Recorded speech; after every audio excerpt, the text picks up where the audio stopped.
Who are the best candidates for getting hair transplant? म्हणजे hair transplant हे कोणी करावे?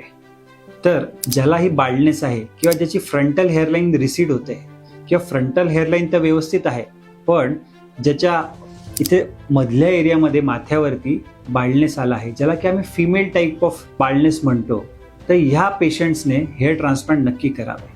सर्वात मेन कारण ऑफ बाल्डनेस जे आहे ते आहे अँड्रोजेनिक ॲलोपेशिया.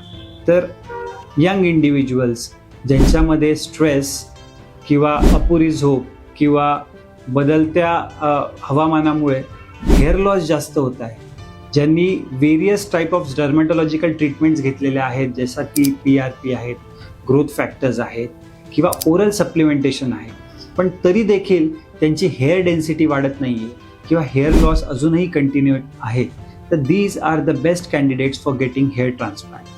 हेअर ट्रान्सप्लांट तुम्हाला एक छान फ्रंटल हेअरलाईन तर देतेच, पण त्या व्यतिरिक्त तुमचा जो कॉन्फिडन्स आहे तो सर्वात जास्त बूस्ट करते, which is very important. Thank you.